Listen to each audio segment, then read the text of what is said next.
رسول اللہ کے گھر سے خواب کی تعبیر کے علم پہ دلیل لاتا ہوں. امام ابن سیرین رحمہ اللہ کی تعبیر الرؤیا کا مقدمہ اٹھاؤ.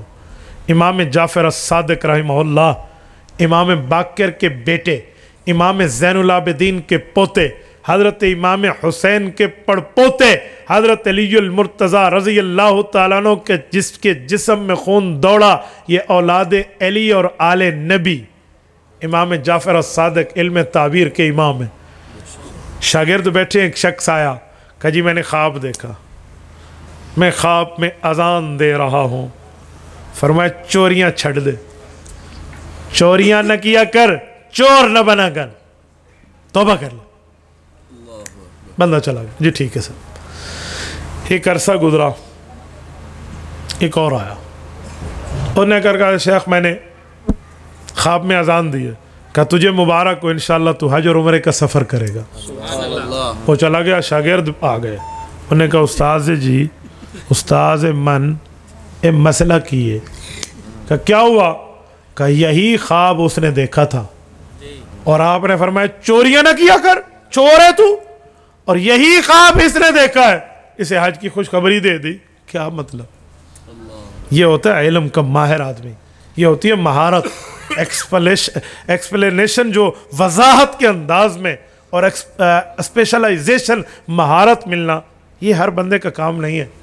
اب یہ آل علی اور اولاد نبی ہے، یہ خواب کی تعبیر دیتے ہوئے ایک علوم کے علم سے پردہ ہٹاتے ہیں اور فرماتے ہیں اوے بندے، قرآن کریم میں 2 اذانوں کا ذکر موجود ہے، ایک نیکوکار اور ایک بدکار. ایک کیا ہے؟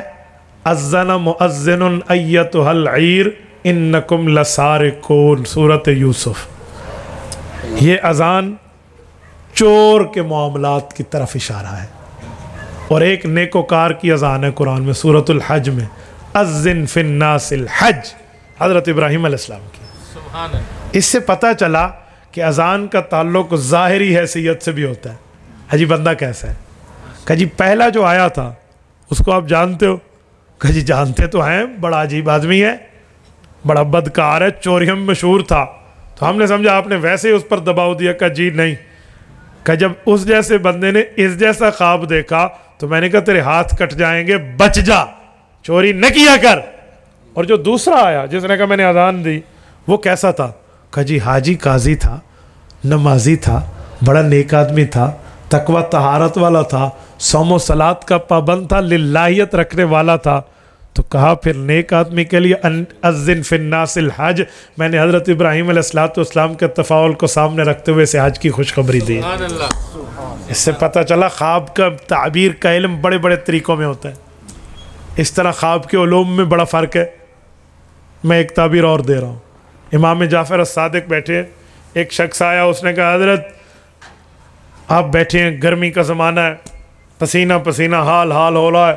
کہ جی میں نے خواب دیکھا، میری منجھی تلے آگ لگی ہوئی ہے، چارپائی کے نیچے آگ لگی ہوئی ہے. حضرت نے فرمایا جا اپنے کمرے سے سامان نکال، کہیں چھت گر نہ جائے. انہوں نے 4 بندے ساتھ لیا، سامان باہر نکالا، چھت گر گئی. ایک عرصہ گزرا، سردیوں میں سب ٹھٹر کے بیٹھے ہوئے ہیں، گویا اوپر چادریں رکھ کے بیٹھے ہوئے ہیں اور سردی ہے. اور ایک آیا، اس نے کہا جی میں نے خواب دیکھی، میری چارپائی کے نیچے آگ لگی ہوئی ہے. کہ جا چارپائی کی جگہ کو کھود، شاید خزانہ نکل آئے. وہ گیا اور اس کا خزانہ نکل آیا. شاگردوں نے پوچھا استاذ من اس کی وضاحت. فرمایا خواب میں موسم کو بڑا متعلق اور دخل ہوتا ہے. گرمی میں چارپائی کے نیچے آگ یہ نقصان ہے، اور سردی میں چارپائی کے ساتھ آگ یہ فائدہ ہے. اس لیے اس کی چھت گری تھی، اسے خزانہ ملا ہے. تو بھئی خواب کی تعبیر کا علم تو تعبیر کے معاملات ہیں.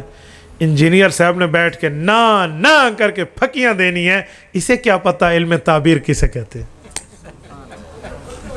تیری غلطی، تیری سلیکشن رانگ ہے، تیرا انتخاب غلط ہے، تو کہاں جا کر پھنس گیا؟ بھئی یوں نہیں ہے.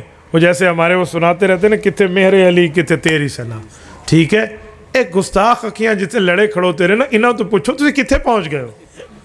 آپ نے علم لینا ہے تو علماء کے پاس آئیے، اہل علم کے پاس آئیے، اہل تقوی کے پاس آئیے، اہل اللہ کے پاس آئیے، اہل التقوی و اہل المغفرہ کے پاس آئیے، پھر آ کر آپ کو آپ کے علوم سمجھاتے ہوئے نظر آئیں گے۔